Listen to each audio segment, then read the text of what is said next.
Salam aleykum. Nur üstüne nur jağan Ramazan ayыңыздар менен орозоңуздар кабыл болсун. Сүйүктүү пайгамбарыбыз мындай дейт. İslam 5 негиздин üstünde kurulgan. Birinci, Allah'dan başka Kuday yok. Muhammed anın kulu jana elçisi ekendigine gübölük berүү. Ekinci, namaz oku. Üçüncü, zeket berүү. Төртүнчү, acılık mildetin ötö. Beşinci, mına Ramazan orozosun tutu. Anda namaz oku eлектер namazды үйрөнүп баштайлы. Uvaktım жоқ дегендер тамақ ішкенге табылған уақыт намазға да табыларын түшүнүүнү Рамазанда жараткан насип кылсын. Байлар зекетин чыгарса, кедейлер аларга мыкты дуа кыларын унутушпасын деген тилек. Насип кылса, турист катар эмес, чыныгы мусулман ыкыласы менен ажылыкты да аткарышыбызды Кудайым буйруп калсын. Рамазанда орозо оосубуз менен бардык максаттарга жетишибизди көп тилеп дуа кылалы. 5 милдетти толук аткарышыбызды Кудай Таала барыбызга буйрусун.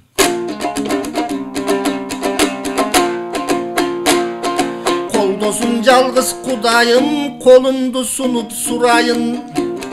Таңдан кечке bir адам тартпасын чымыңайын. Бакыты жок кайгынын баспасын чыңылайын. Оюбузду оңдоочу, жолубуздун оңдоочу, жалгыз гана жараткан, кейишти да берүүчү, бейишти да берүүчү, жалгыз гана жараткан, туудурдум деген ата жок, тууралыгында ката жок, туудум деген эне жок, туш келишер неме жок, өзгө тууган урук жок, өзүнөн бөлөк улук жок деп айтылат Манаста. Жалгыздыгын Кудайдын башкага теңеп талашпа, эс акыл берген адам деп эч убактан адашпа. Түбөлүктүү өлбөгөн тагдырларды жазуучу, күтпөгөн жерден сүйүнтүп ырыскын эшик ачуучу, кулдарына мээримдүү, күнөөлөрдү катуучу, ааламдардын башчысы, аны таанып түшүнгөн адамдардын жакшысы, бир Аллага ширк кылбай түз жашап өткөн пенденин түгөл толук бактысы. Анда пейлибиз түз болсун, мекенибиз тынч болсун, өмүрүбүз нур болсун, көңүлүбүз гүл болсун, жыргалыбыз сый болсун, ыйманыбыз чың болсун, орозобуз уланып ойлогон кыял күн болсун, жүрөгүбүз чың болсун, тизилген жылдыз сыяктуу буйруса тилегибиз бир болсун. Кадырлуу бир туугандар, кармаган орозоңуздар кабыл болсун. Кудайдын убада кылган эки дүйнөдөгү бактылуулуктары барыңыздарга насип болсун. Эл ичинде көп суроо жараткан ысырапкерчилик темасы жөнүндө бүгүн маек кылмакчыбыз. Биздин мейманыбыз Кыргызстан Ислам университетинин ректорунун кеңешчиси, ошол университеттин ага окутуучусу, устасыбыз Кыргызстан аалымдар кеңешинин мүчөсү Марс Ибраев. Салам алейкум. Ва алейкум салам, рахматуллах. Азыр демөөрчүлөрдүн адаттагыдай даярдаган жарнамасына чогуу көңүл буруп алып, анан маегибизди улантсак. Ар бирөөбүз жакындарыбызга эң жакшы нерсени тартуулаганга умтулабыз. Адалеттен өзгөчө ыкма менен жасалган дам эталону. Ал халал. Накта эт азыктары. Пайда, манай, ырахат, дам.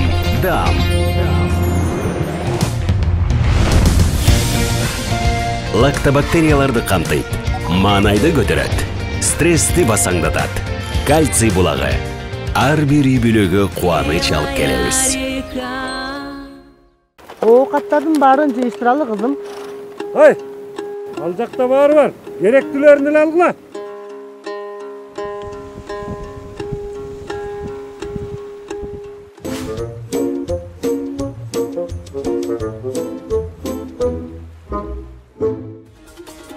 Леон. Ажырай албаган бут кийим. Дагы бир жолу Рамазан айыңыз менен. Рахмат. Бизден дагы устаз катары, аалым катары жакшы билесиз, карапайым элге, жалпы журтчулукка негизи эле ислам динибизде ысырапкерчилик деген эмне? Бул бир эле тамак ашка байланабы же башка дагы жолдору барбы? Бисмиллахир-рахманир-рахим. Алхамдулиллах, вассалату вассаламу аля расулиллах. Мээримдүү жана ырайымдуу жараткан Атаңыз менен баштайын. Жалпы Жұмырай жұртыбызды ошо Рамазан айы менен куттуктап, ошо Рамазан айында ороза кармаган инсандарыбыздын орозосун Алла таалам кабыл кылсын. Жалпы жакшылыктардын баары ушулай берекенин, ырашкерчиликтин, жакшылыктын айы болсун деп тилеп кетейин. Ысырапкерчилик өтө актуалдуу бир тема. Бүгүнкү күндө өзгөчө актуалдуулугу жок. 20-21 кылымдардын эң оор проблемаларынын бирөөсү ысырапкерчилик. Динибизде дагы пайгамбарыбыздан бери 15 кылымдан бери мындай чыкканда ага чейинки пайгамбарлардын доорунан бери келген жараткандын дайыма эскертүүсү ушу ысырапкерчилик. Алла таалам Куранда дегеле ушу ысырапкерчиликти баяндаган учурда ушундайча баяндайт Араф сүрөсүндө: Бисмиллахир-рахманир-рахим. Кулу вашрабу ва ла тусрифу. Иннаху ла юхиббул мусрифин. Садакаллаху алазим. Жегиле, ичкиле, бирок ысырап кылбагыла дейт. Анткени Алла таалам ысырапкорлорду жактырбайт, сүйбөйт. Мына ушундан эмне билсек болот экен? Демек, ысырапкерчилик деген сөз бул мал байлыкты жок кылуучу, пайдасыз абалга алып келе турган нерсе. Бир эле мал байлыгы эмес, бүгүн чегинен ашыкча нерсени колдонуу, чектен ашыкча колдонуу, чектен ашып аша чаап кетүү деген маселе. Муктаждыктан сырткары. Муктаждыктан сырткары. Бул ошол ысырапкерчилик болуп эсептелет. Адал нерселерден болсо дагы, мисалы. Ошондо жанагы хобби кылып көп нерсе чогулткандарды ысырап болуп эсептелет. Бир түрдүү нерсени көп ашыкча чогултуп эле муну мындай чыкканда акча тыйын корото берүү ысырапкерчиликке жатат деп ойлойм. Эмне дегенде адам баласы бүгүн дагы пайдалуураак нерселерге алектениш керек. Мисалы, сөздүн ысырапкерчилиги сүйлөп атабыз, сүйлөсөң пайдалуу сөздү сүйлө деген пайгамбар саллаллаху алейхи вассалам, болбосо унчукпа деп айтып атат. Эми унчукпа деген нерсе демек пайдалуу сөз сүйлө. Жооп берсең да пайдалуу жооп бер, сүйлөгөндө пайдалуу сүйлө. Пайдалуу десе эле бир гана аят, хадистен сүйлө дегендек эмес да. Мисалы, бирөө жарым муктаждык болуп калган болсо, ошонун жообуна жараша сүйлө. Бирок кээде олтуруп түн жамынып таңга чейин сүйлөп олтуруу, кел жөн эле отурбай кобурашып ушакташып олтурайлы деп айтуу мисалы. Кээде саясатка тиешем жок, бирок саясатка кирип, анын бул жактан Кыргызстан бүтүп, Америкадан баштап, Африка мамлекеттеринде саясатка чейин кирип кетүү. Бул эми ысырап деп ойлойм да, мындайча. Анан убакыттан ысырап деген нерсе бар. Бул дагы өзгөчө бир маани. Убакыт Кудай таалам берген неамат чоң бир белек. 24 эле саат убактыбыз бар, чектелүү. Ошонун белгилүү бир саатын уктаганга, белгилүү саатын тамак жегенге, белгилүү бир саатын үй бүлө менен өткөргөнгө, белгилүү саатын ибадат менен өткөргөнгө Алла таалам план кылып берген болсо, андан сырткары мен дагы ашыкча эле убакытты дагы бош нерселер менен өткөрүп аткан болсом, оюн зооктор менен, дагы көбүрөөк эле мындай кечке эс алуу менен өткөрүп аткан. Кечке эле уйку менен ашыкча, уйку уруксат берилди. Бирок аны 6 саат уруксат берилсе, 8 саатка уруксат берилген болсо, мен 12 саат, 14 саат, 16 саат, 20 саат уктай турган болсом, бул ысырап дегендик да, мындайча айтканда. Ошондон ысырапты биз тар бир рамкага алып карабашыбыз керек. Динибиз ушунчалык деңгээлде ар тараптан гумандуулукту, бизге айкөлдүктү, үнөмдөөгө чакырат экен. Себеби ысырап кылган инсан эч качан байыбайт деген пайгамбар саллаллаху алейхи вассалам. Ал эми үнөмдөгөн инсан бай болот дегенде, ысырапка жол ачкан адам кедей болот деп айткан.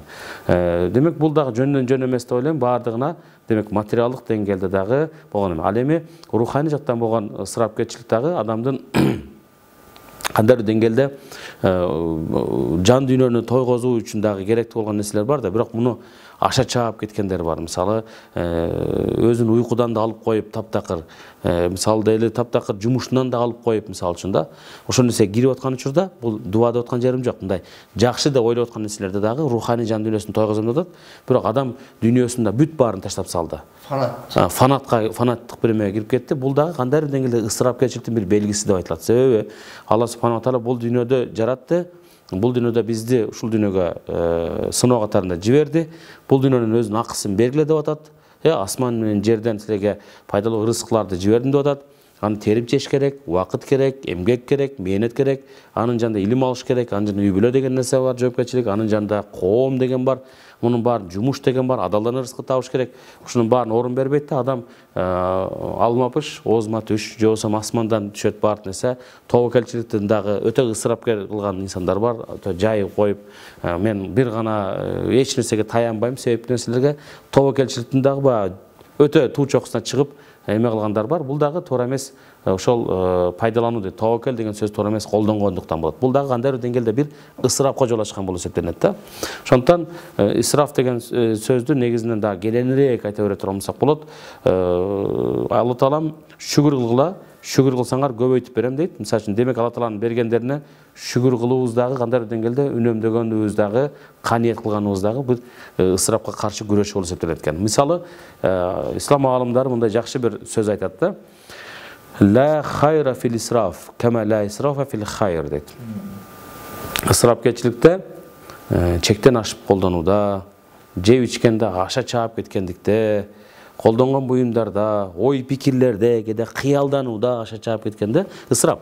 Мына ушунда жакшылык болбойт дейт адам баласына. Канды бирок ошол эле учурда жакшылык, соопчулук иштерде каржылап, берип, таратып, садака, фитир жана башка эмелерди, бирөөгө курсагын тогозумда тамак алып бердиңиз, кийим кечек алып берип атасыңар, мисалы бүт ушул жакшылык иштер, соопчулук иштерде өзүңүздөрдүн болгон материалдык нерсеңиздерди жумшаганда ысырап болбойт. Бул кыялдануудагы ашыкча кыялдануу. Мисалы, отура берип, жөн эле кыял кеч болуп отура берүү дагы кээде бир аша эмне, Алла Тааланын берген убакыт, Алла Тааланын берген кыялдануу дагы бар уруксат динибизде, бирок андан да аша чаап кетпеш керек. Азети Усмандын айткан сөзү бар экен да. Алла Таала бербей турган нерсесин кыялдантырбайт деп. Ошо кандай карама каршы келип калбайбы? Жок, бул мындай, бул ал Азерет Усман радиаллаху анху, Алла Таала ыраазы болсун, мындай айтканда ыймандуу, момун мусулман сыпатындагы инсандар үчүн айтылган маселе да. Бүгүн бир элестетиңиз, келечекке болгон максаты жок. Курулай гана бир кыялдар менен жашайт. Туура, максаты жок кыялдануу. Максаты жок кыялдануу. Мисалы, бул жерде ыйман деген нерсени, ишеним деген нерсени, келечекке болгон максат коюу деген таптакыр баалуулуктары жок болгон инсандын кыялдануусу. Баратсаң эле кечке эле ошол миллиондор түшө берсе, долларлар түшө берсе, анан ал байып тиги аралда бул эмеде тиякта биякта эс алып жүрө берсе, бизнестерин баары күчөйө берсе, бирок ал эч нерсе кылбай атат, олтурат, ал кечке эле олтурат, ал айлап жок деген аракети жок. Аракет да жок да, мына бул эме ошол аша чаап кыялдануу, ошо кыялы менен жашап, кыялы менен эс алуу деген маселе. Устаз, азыр ушу адам өлгөн жерлерде же тойлордо көбүрөөк ысырап болуп атат деген жылдан жылга эле айтылат, бирок биз ошонун жолун тоso албай атабыз да. Эмне жетишпей атат? Бул биздин чоң бир көйгөй деген ушул.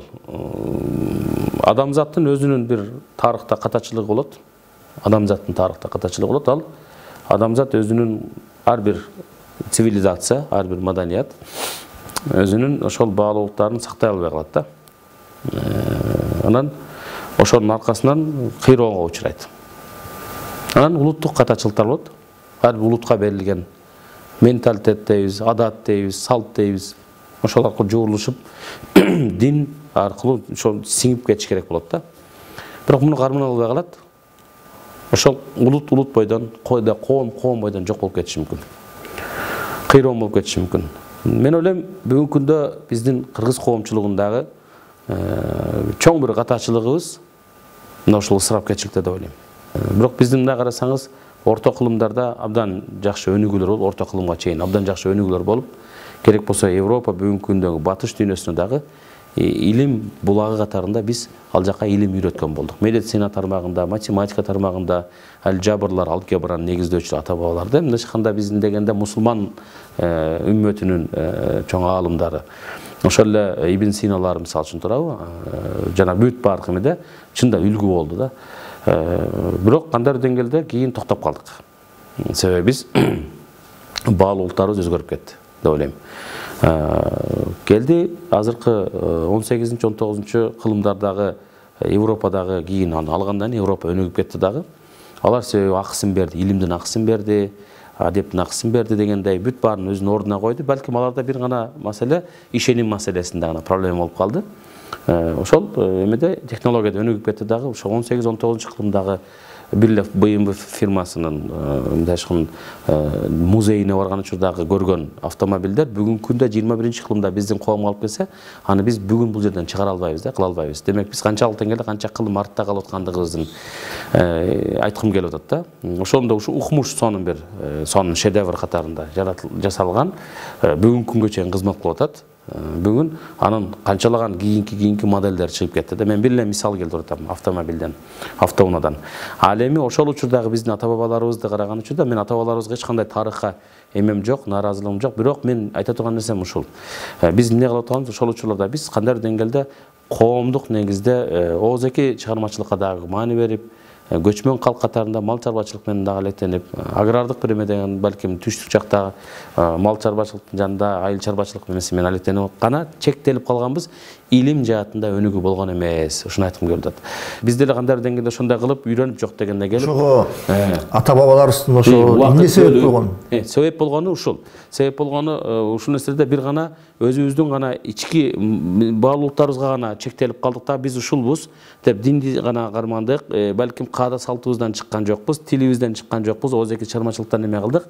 Бирок нар жагына технология, дүйнөлүк нерсе деген нерседен артта калып кеттик. Бир экинчиси, биз 20-кылымдын орто ченинде карасаңыздар, мына бүгүнкү күнүбүзгө чейин ысырапкерчилик деген нерседен арыла албай келе жатабыз. Той аштарыбыздын бардыгында, мисалы үчүн жакшылык жамандыктарыбыздын бардыгында, мааракелерибиздин бардыгында эсепсиз мындай ачканда кээде мындай кейисиң да, өтө ысырапка жол берилет. Тонналап тойлордо, мисалы үчүн бир күндө эле Бишкектин ресторандарында тойлордон кийин канча килограмм эмес, канчалаган балким тонналап балким кээде салаттар ашып калып төгүлгөн учурлары. Канчалаган нан күкүмдөрү мен дебейин да, сыныктары балким граммдап дейинчи макул, килограммдап балким мусорлорго, таштандыларга төгүлүп аткандыгы. Канчалаган акчалардын той ашка деп берип атабыз. Ошонун ордуна 2 жашка биз жакшы каалоо тилекти кылып эле, тойлорду кыскартып эле, мисалы, мүмкүн болушунча ошолордун келечеги үчүн бир үй, келечеги үчүн бир билим алуусуна, келечеги үчүн бир жакшы кесиптин ээси болгонуна, бир бизнес баштаганына мүмкүнчүлүк берип, белек берсек болот беле, болот болчу. Ал нерсеге кире албай атабызбы? Туура деп кабыл алабыз, бирок эмнегедир батынып кире албай атабыз. Ал эмес, жада калса өткөн өлүктөрүбүздү дагы, өткөндөрүбүздү дагы урматтайбыз, сыйлайбыз. Алар үчүн жете турган биздин тамак аштар эмес, бир гана Куран, дуалар гана жетет. Өткөн адам өттү да. Бирок руханий аламда алар тамакка муктаж эмес, бир тамакка биз муктажбыз. Бирок той аштарыбызда жылкылар союлуп аткан, малдардын саны жок. Куда тоскон учурларыбыздагы түштөндүрүүсүнөн баштап, тетиги түнү бою олтуруп, куда тоскондогу берилип аткан белегинен баштап, жедирип аткан тамагына чейинки ысырапкерчиликти айта турган болсок, чындыгында бул диндеги орду. Эмне десеңиз, ысырап бул харам. Арам нерсе, кандай эле арак ичкен арам, адам өлтүргөн арам, зына кылган арам. Арамдын түрлөрү көп да, тыйылган, Алла Таала нааразы боло турган, азапка душар болгон нерселер. Бул арам деп аткандан кийин ысырап дагы харам деп айтылган динибизде. Анда боло турган болсо эмне кылышыбыз керек? Биз өнүгүшүбүз үчүн ысырапкерчиликке жол бербешибиз керек, үнөмдүү болушубуз керек. Бир, андан кийин каниеткер болушубуз керек. Эки. Үй бүлө куруп аткан адамдарга ушундай айтылат экен кеңеш катарында. Үй бүлө куруп атасыңар, эки чоң бир негизди, эки чоң бир баалуулукту кармагыла. Бул биринчиси үнөмдүү болгула. Экинчиси каниеткер болгула деп айтат да. Ошондо буюрса үй бүлөңөрдө чырычуу, кызычуу, келишпестик чыкпайт. Эркекке бир эле көйнөк жетет деген бир сөз бар эмеспи эл арасындачы? Эркекке чындап канча кийимби болуш керек сизин оюңузча азыр? Мусулман катары ысырапкерчиликке жол бербеш үчүн. Менин оюмча бул эркек аялбы макул эми аял кишилерге. Себеби дайыма мисал келтиргенде пайгамбарыбыздан баштап сахабалар айтат да, эми ал доор башка, бирок ошентсе дагы. Мен ойлойм, туура, пайгамбар саллаллаху алейхи вассаламдын учурунда жетишпегендиги үчүн алар кийиминен дагы үнөмдөшкөн, колдонуп аткан буюмунан да үнөмдөшкөн. Пайгамбарыбыз жада калса айлап үйүндө түтүн булатуучу эмес, түтүн чыкчу эмес дейт, тамак аш жоктон да эми жок болгондуктан. Бирок пайгамбар жомарттуулукка келген учурда курман айттарда келгенде 2ден төбө сойчу дейт, мисалы үчүн да. Мындай кээде укканда кандай болду анда төбөсүн сатып деле жашай берсе болбойт беле деген нерсе. Маселе жакшылыкта пайгамбарыбыз ушунчалык жомарт болчу, жакшылык, соопчулук иштерде. Биз бүгүнкү күндө жакшылык деген, соопчулук деген көз карашыбыз, нормабыз дагы өзгөрүп кетип атпайбы? Мисалы үчүн кээ бир инсандар өзүнүн туугандарын, өзүнүн бала бакырасын, өзүнүн жакын гана инсандарына өтө жомарт болуп, аларга каалаган нерсесин берүүгө жомарт деп эмени жомарттуулук эсептейт. Бирок момундай эле кошуналарынан, алыстан, муктаждарга болгон эмелерге таптакыр сараңгындай мамиле кылат да. Ошондуктан мен ойлойм, бул жерде биздин негизги көз карашыбыз, пикирибиз ысырапка болгон эмелерибиз, мындай айтканда колдонуп аткан буюмдарды да замандан заманга өзгөрөт, туура. Бүгүнкү күндүн талабын алак, сиз мисалы үчүн эгерде коомчулук менен иштешкен инсан, элдин алдына көп чыккан инсан катарында боло турган болсоңуз, сиз үчүн бир эле кийим эмес, балким бир канча кийим керек болоттур. Бул эми ошол жумушуңуздун талабына ылайык болушу мүмкүн. Ошол жумуштун акысын берип, инсандарга дагы туура, жакшы эме кылыш үчүн. Бирок кайсы бир деңгээлде эркектер баарын бирдей албаш керек да. Кайсы деңгээлде инсан бар, ал эркектер өзүнүн балким жашоосу, тарыхы bir gana özünün bir taraptı mal çarбачылык менен же болсо bir дыйканчылык менен болгон эле бар. Ал кээде гана той топурларга барганда гана кие турган кийим болушу мүмкүн, ал 1-2 гана кийим болушу мүмкүн. Калган учурларда андан да акча кечке күндө алмаштыра берүү ал үчүн балки бир ысырапка келип калышы мүмкүн. Ошондон абалына жараша, экономиясына жараша, коомдук абалына жараша дагы адамдан адамга өзгөрүп калат. Бирок баары бир деле адам баласы бүгүнкү күндө ошол кийген кийимдердин эмесинде өтө көп чектен ашып колдонууга уруксат берилбейт негизинен. Бул да ысыраптын бир түрүнө кирет. Керек болсо эгер ошончолук көп алмаштырып аткан болсо дагы аны колдонгондон кийин аны башкага белек кылып бере билиш керек. Башкалар да кийсин. Аныкын табарык деп кийиши мүмкүн, мындайча айтканда береке эме болсун деп. Ошондон бул жагынан дагы эмне кылышыбыз керек? Бүгүнкү күндө баягы колунда бар агаларыбызга, бир туугандарыбызга деп турган нерсебиз. Эгерде кийим алып, жаңы бир эме кийип аткан болсо, кээде мына ысырапкерчиликке дегенде ушул дагы туура келип калышы мүмкүн. Кийип аткан кийимдерибиз биздин экономикалык кирешебиздин деңгээлине, элдин деңгээлине жараша болот да, айлык алган айлыгыңызга жараша болот. Мисалы үчүн 5-10 миң сомдук нерсе кийсеңиз да макул эми көтөрүмдүү, алган айлыгыңыз ошонун балким 4-5 эсеси көбүрөөк болсо, мисалы. Кээде ушундай бир кийимдерди угуп калатабыз. 300 миң сом, 500 миң сом бир эле кийим, мисалы. Бул бир ысырапкерчилик. Эмне дегенде туура колуңда бар болсо дагы ошонун ордуна сен ошонун 10 эсеси арзаныраак, 5 эсеси арзан, 2 эсеси арзаныраак, 3 эсеси арзаныраак кийимди алып да кийишиң мүмкүн, бирок сен аны эмне кылып атасың? Анын калган эмесин, акча тыйындарын сен муктаж инсандарга берсең дагы сооптураак болот деген ойдобуз. Бир улуу аалым айткан экен да, убакытка да сабыр кылыш керек деп. Азыр кече жума окудук, көз ачып жумгуча бат эле жума келип калат дегендейчи. Ошол убакытка сабыр кылгандар ысырапкерчиликке кирбейт го деп ойлойм. Жок, бул жердеги ошо аалым устазыбыздын айткан сөзү сабыр өзү негизи 3 түрдүү болот. Ибадатка каршы сабыр болот, күнөөлөргө каршы сабыр болот. Ошол лордун катарында дагы убакыттын баш айланткан агымына каршы сабыр дейт да. Бүгүнкү биз менен бизде эмес. Себеби кайсы бир эл айтты, Жапон элин айтып атат, чындыгында убакыт ушунчалык бат өткөндөн адам кадимкиде ооруп, нерв жанын ооруп калып атыптыр да. Ошону эстегенде жетише албай бараттыр да. Койгон пландарына, максаттарына жетишүү убакыт жетпей бергенде адам өзүнөн кетип, ооруп кадимкидей болот. Ошо айтайын дегеним ошо ысырапкерчиликке кире албай калат да, туура түшүнгөндөр. Ооба, түшүнгөндөр үчүн кирбейт. Неренде убакытты пайдаланып атат. Мен бир эмеден окуп калдым эле, бир Стокгольмда бир жерге барып, мындай чач алдырам деп бир мусулман бир тууганыбыз барып олтурса, жанагы күзгүнүн алдында чач алдырып кыскартып атса, ошол жерде жазылып турат дейт да. Колдонгон жанагы буюмуңузду, алып аткан сакал алгыч эмеңизди дептир, таштандыга таштабаңыз деген жазып турат дейт. Анан мен таң калдым дейт. Эмне үчүн десе, ошол жерде Стокгольмдагы ал атайын бир фабриканын ээси келип жазып кетиптир. Ар бир чач алган жерлердеги, дүкөндөрдөгү эмелерге сен аны өзүнчө бир урнага салыңыздар депчи. Эмнеге дегенде, аны менен сиздер ушу биздин шаарыбыздагы ушул эме чыгарып аткан жанагындай нерип коет эле, темирден эме чыгарат экен, казана, табактарды кайра бир завод деп айтайлы, кайра ошо сакал алгыч эмелерди чыгара турган эмеге дагы бир эме салым кошкон болосуз депчи. Андан эритип чыгарып, кайра жаңы иш чыгарат экен. Бирок аны биз бүгүнкү күндө ал эмес, башка нерселерди кене бери таштап атпайбыз, мисалы. Тамак ашты деле тиги таштандыга аралаштырып туруп таштап атабыз.